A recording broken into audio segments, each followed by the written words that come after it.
Listen while the makers of Rexall drug products and 10,000 independent Rexall family druggists bring you Dick Powell as Richard Diamond, private detective.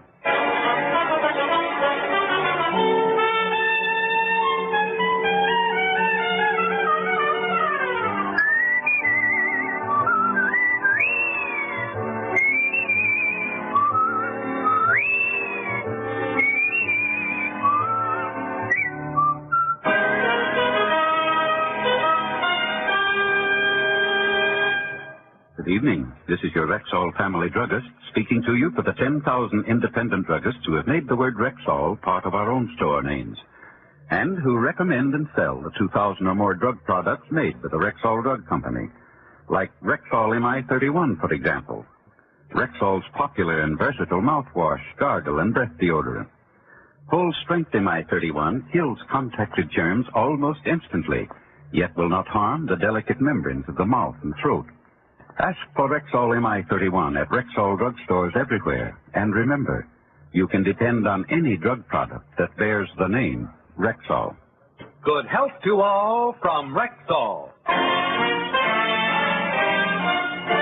Now your Rexall family druggist brings you a transcribed half hour with Richard Diamond, private detective, starring Dick Powell.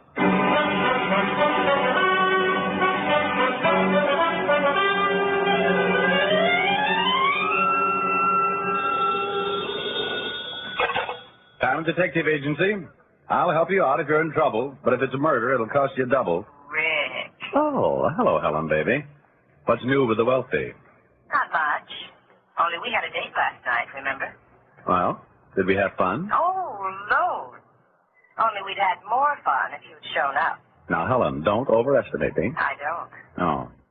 Look, honey, I am sorry about last night. Sat up with a sick aunt, you know. Tender. Well, don't you believe me? No. Expect me to? No. Then we're even. Helen, I hate people who hold grudges. You busy tonight? Uh-huh. Well, doing what? Oh, I'll probably end up listening to some idiot play the piano. Anyone I know? Maybe.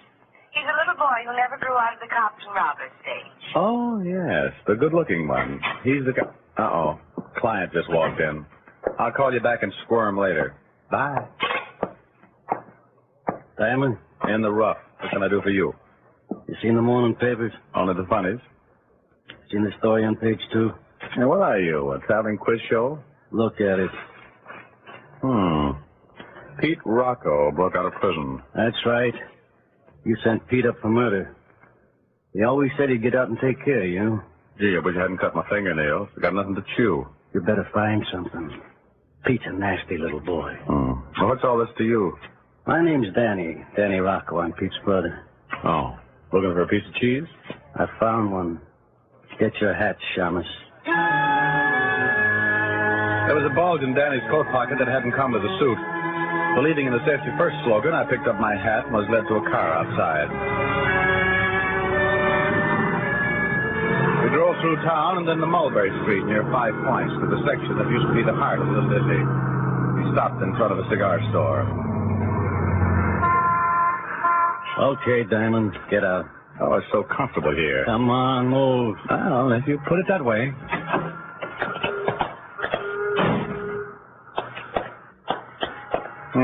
The Rocco Smoke Shop. Yeah, it's mine. Bet you sell opium. In the back, behind those curtains. That's far enough. Ma! Hey, Ma! I'm right here, Daniel. You know I don't like shouting. Standing in the doorway was a little gray-haired old lady with a sweet, tired smile on her face.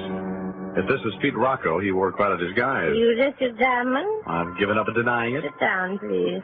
Daniel, stop looking mean. Go outside and tend the shop. Oh. Daniel. Okay, Ma.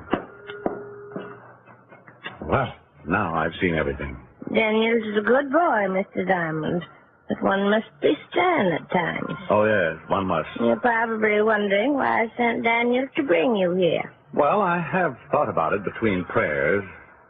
Mr. Diamond, I tried to raise my boys the best I could. Peter and Daniel had every chance for success, but Peter failed me. He killed a man. Go on. I trained my boys to be pickpockets. That was during their school days, of course. Oh, yes, of course. Later, I take them to a nice, tidy little bookmaking business. Like any mother, I wanted to keep them away from violence. Very thoughtful. Mr. Diamond, I've known crime and criminals all my life. My husband was an immigrant. A criminal killed in a gang war. It's the only life I could teach them, but Peter failed me. Peter turned to murder. Mrs. Rocco, this is very interesting, but why was I brought here? I'm getting to that. Please be patient. Sorry. You see, as long as my boys stuck to bookmaking, I was happy. I was proud of them. But when Peter killed that man, well, he failed me. You said that before. Yes, so I did. Mr. Diamond, you're the one who sent Peter to prison. The police couldn't catch him, but you did. I want you to send my boy back where he belongs. Behind bars. Oh, I see. I'll pay your usual fee. If Peter's out long, he might kill another man. I couldn't stand that. I don't hold with violence, Mr. Diamond. There was a sad look on her face as she pushed the buzzer beside her chair. She was a proud little thing, but you could see the hurt in her eyes when she spoke of Pete. She was determined to have him put back in prison. After all, she'd only raised him to be a pickpocket. Ah, this modern generation. Absolutely no regard for their parents. You ring for me, Ma? Daniel, drive Mr. Diamond back to town. I'll watch the shop. Oh, dear. You haven't said that you'll take the job, have you, Mr. Diamond? Ma would like for you to, Shamus. Well, Thank you so much. Daniel, you're looking mean again. Danny drove me downtown. Instead of going to my office, I went to the 5th Precinct, where I found Sergeant Otis laboring over a crossword puzzle. Poor Otis.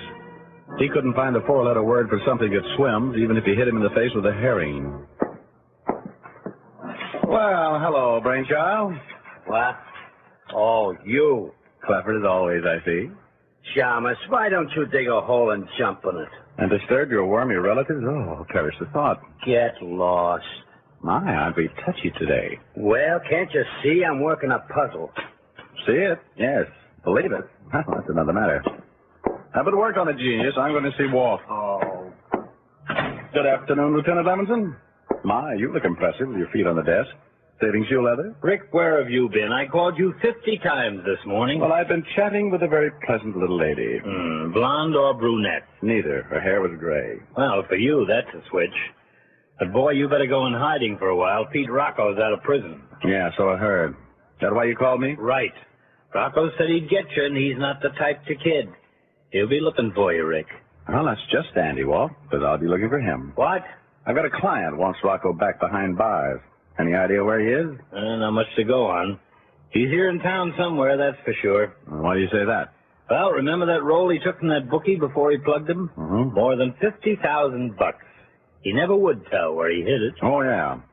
You think he'll hang around long enough to dig it up and then go south, huh? That's how it looks to me. On the other hand, he might contact one of his old cronies here to get the dough and meet him somewhere else. Maybe. But Pete wouldn't trust many people with $50,000. Well, there was a guy named Roscoe Ward used to prowl around with Pete a lot. He's still around town? Yeah, I got a location on him this morning. Seems he's a bowling fanatic. Bowling? Yeah, hangs out in an alley around North Broadway. Joint called Atlas Alley. Yeah, I know the place. Well, I think I'll get a little exercise. Bowling, maybe? It beats snooker. See you around, Walt. I drove up to the Atlas Alleys and parked in a lot across the street. The bowling fanatics were at it hot and heavy, and I sat down in one of the spectator seats. Half an hour later, a pale little punk came in, got an alley, and began bowling alone. I decided to join him, not because he looked lonely, but because his name happened to be Roscoe Ward. Hello, Roscoe. Huh? Do I know you? Well, I have the ugliest friends in town. Maybe you'd like to be one of them. Sorry, I'm antisocial. Mind if I bowl with him? Yeah. Thanks. I'll go first.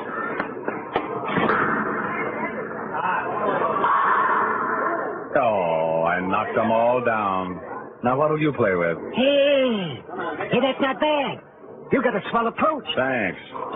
What's your pitch anyway? What do you want with me? I'd like to meet some of your friends, Roscoe. Like I said before, a man is social. So's your friend I want to meet.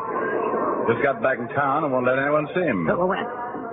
Hey, now I remember you. The name's Diamond. Good memory. Let's try it again. Know where Pete Rocco is? Oh, so that's it, huh? But you better head to the Catskills. Word says that Petey's going to put a slug through your private eye. Yeah, so I heard. I thought I'd look him up and beg for mercy or something. Yeah, I bet. But sorry I can't help you. You'll look it. But if I should see Pete, I'll tell him you was looking for him. Yeah, you get a big kick out of that. Now beat it, leg man. I got a bowl. Roscoe went back to his game, and I left the alleys. The only thing I knew about Pete Rocco was that somewhere in this city of millions he was waiting to kill yours truly. Not a pleasant thought, but then I'm not in a very pleasant business. I crossed the street to the parking lot and went to my car. Hi, pal. Been waiting for you. Wow, Pete Rocco. Yeah. Get in. You look thinner, Pete. Can I go across the street and get you a hot dog? No, thanks, pal. Right now I've got my heart set on a little ride. Now get in.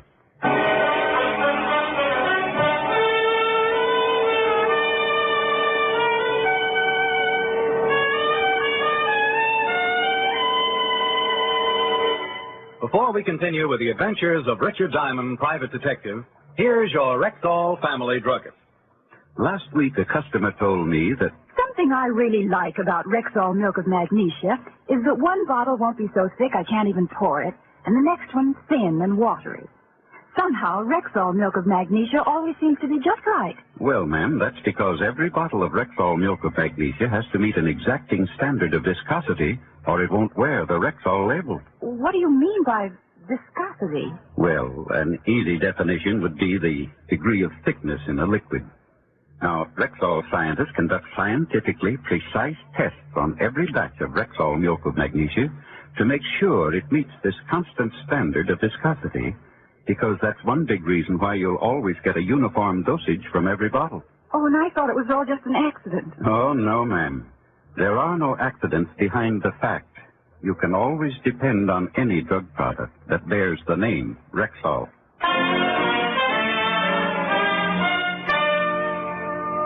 And now back to tonight's adventure with Richard Diamond, private detective, starring Dick Powell.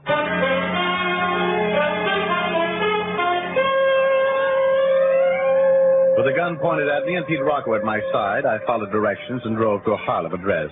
Pete led me upstairs and into a half-furnished flat. Far enough. Now sit right here, bright boy. That's good.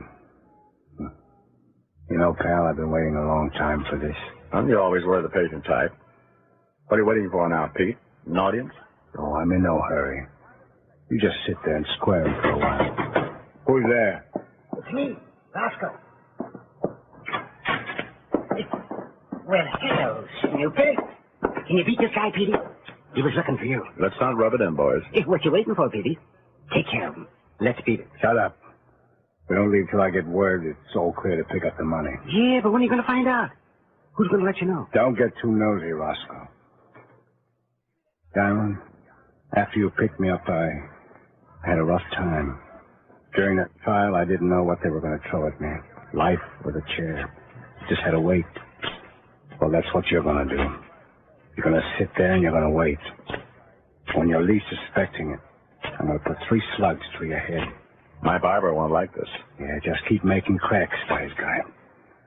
You'll break before long. Yeah, you'll break before long. Is there an echo in here? Roscoe, did you shake that police tail? Yeah, he's still looking for me in the bowling alley. Good. Tie Diamond up tight and keep an eye on him.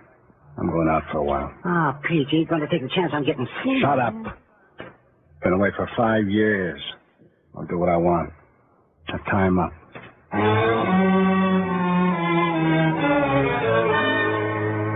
Pete kept the gun on me while Roscoe tied my arms behind a chair. Then he put the gun he had taken from me in his left pocket and his own in his right. He resembled a walking armory as he went out the door. You know, Snoopy, You're not so bad. Oh, now watch it, Roscoe. You'll hurt my feelings. Pete's a rough boy. I'm going to enjoy watching him settle with you. Oh, you have such simple taste. What's in this for you? Pete giving you a cut? Yeah, if he ever gets around to picking up the dough. He's got to wait until he gets the all-clear signal out. Oh, so there's someone else in this. Who, Roscoe? I don't know. If I did, I wouldn't yap to you. No, it's too bad you'll be a corpse soon. Oh, thanks for the pleasant thought. No, I mean it. That strike you made at the bowling alley tonight, that just wasn't luck. You got a swell approach. You think so? Yeah. That's where I have my trouble, with my approach. But when Pete gives me my cut of the dough, I'm going to buy me an alley and bowl all the time. Oh, how exciting. Say, you want to give me a few pointers? What? The approach.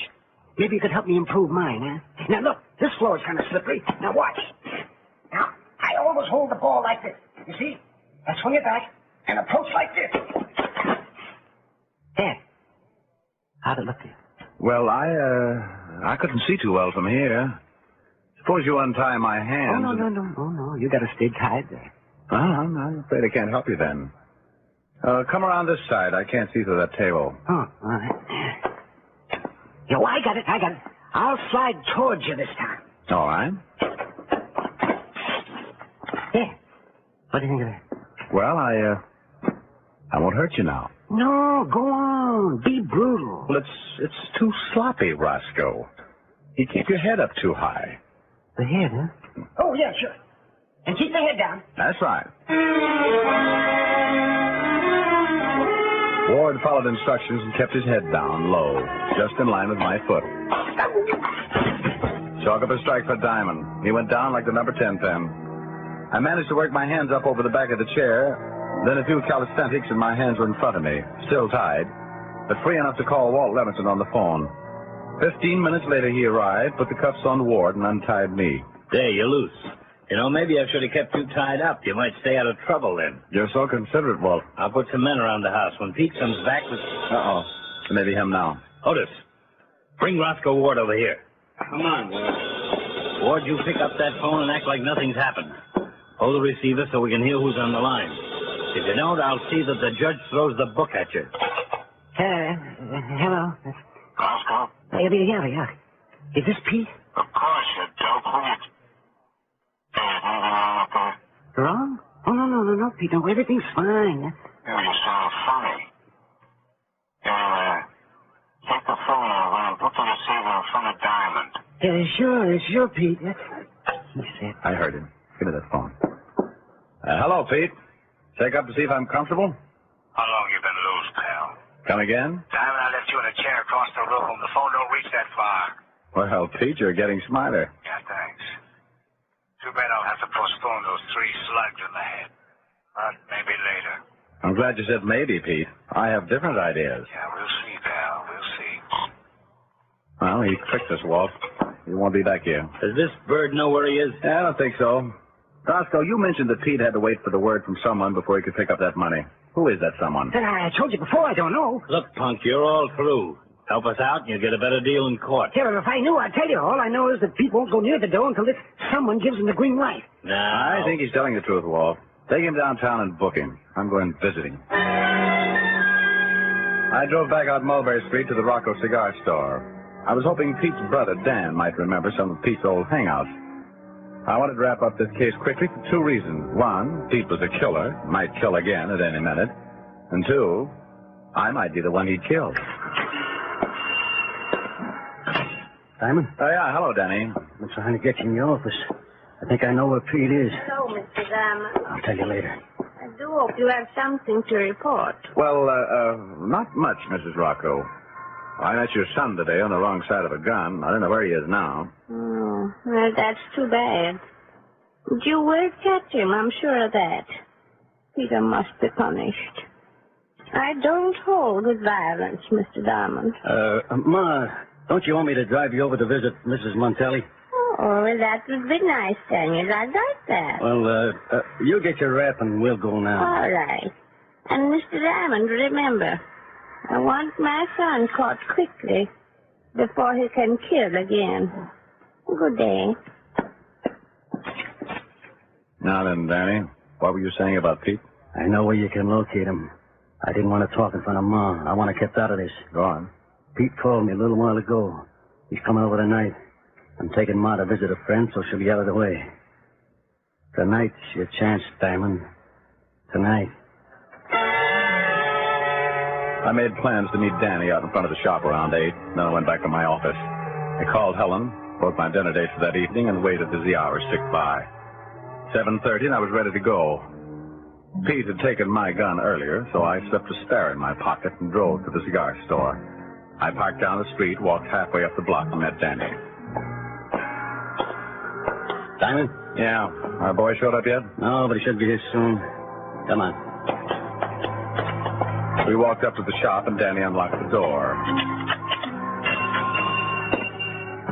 The shop was dark as I entered, and I tripped over something on the floor. Hey, can we have some light in here? Sure. Why not? That's better. And then I saw what I'd tripped over.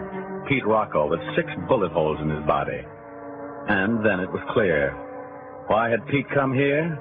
To get the money. That made the strong-arm boy behind me the contact.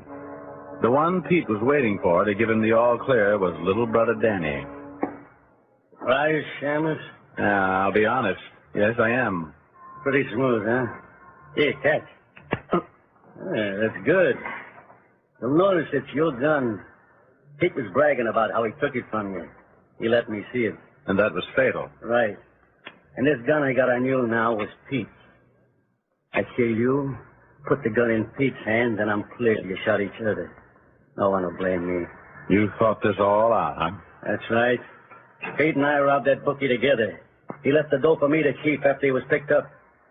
I figured he'd never get out, but when he did, well, it's real convenient you're being around. Now say your prayers, Shamus. This is it.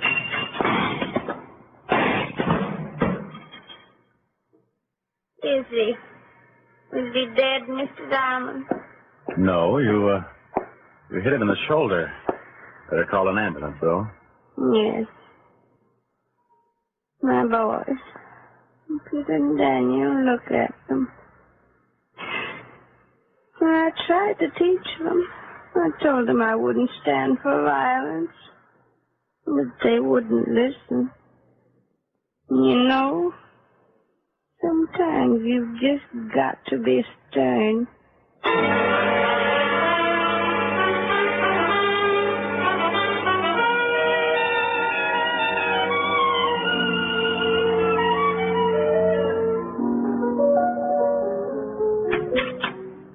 You rang for me, Miss Helen? Yes, Francis. Will you fix us some drinks, please? Soda with mine. And you, Mr. Diamond? No, I'll take soda too, Francis. About a jiggerful. Yes, sir. Rick, Mm-hmm. don't you ever get tired? Playing the piano? Never. That's not what I meant.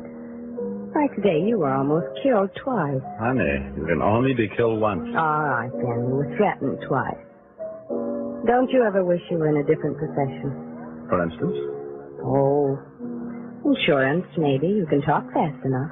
Well, you may have something there. Need a lot of gals in the insurance game. On second thought, you'd be better as a good humor man. Meet a lot of children instead. Gals are like better. And so I've noticed. Oh, Helen, what's wrong with my own business? Now, where else could I find excitement all day and a beautiful girl to sing to at night? Flattery will get you everywhere, Mr. Diamond. Don't I know it?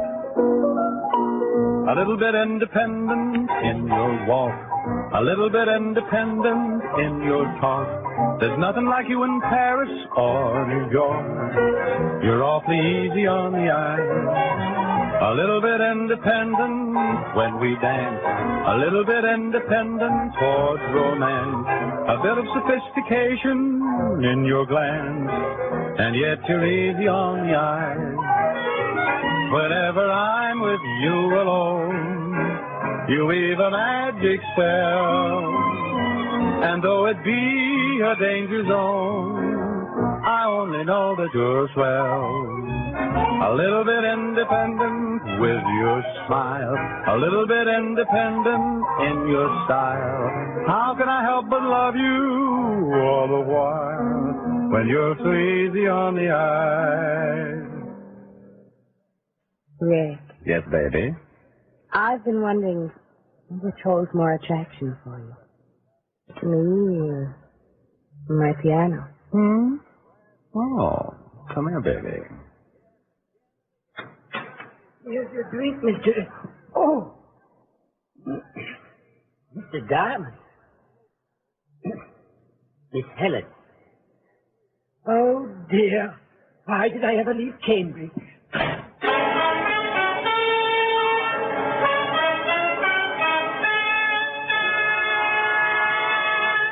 Again, here's your Rexall family druggist. Whenever you have a headache, remember this about Rexall aspirin. When taken with water, the 5 full grains of pure aspirin in every Rexall tablet are ready to go to work for you even before they reach your stomach. So whenever you have a headache, remember that about Rexall aspirin. Ask for it at Rexall drugstores everywhere. And remember always, you can depend on any drug product that bears the name Rexall. Good health to all from Rexall.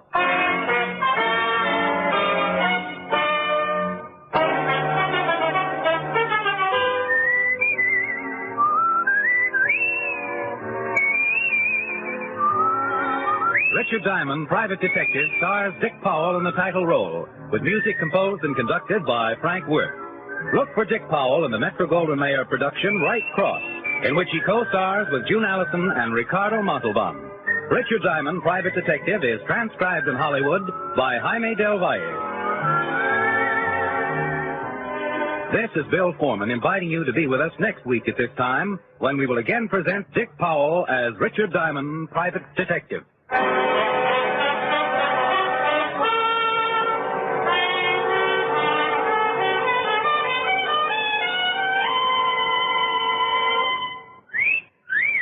Hiya, beautiful. Get lost, Bristlepuss. You need a shave. But I have shaved. What else do you want me to do? Silly boy, she wants you to go Stag. Go Stag? But why? Because Stag is Rexall's exclusive line of men's good grooming aids, like Stag Brushless Shave Cream. No fuss, no massage, just smooth it on and presto, you get a clean, close shave. Your face stays smooth and whiskerless all day long. I'll do it. I'll go Stag. That's it. Join the Stag line now at Rexall drugstores everywhere. Yes, to make girls care. Go Stag.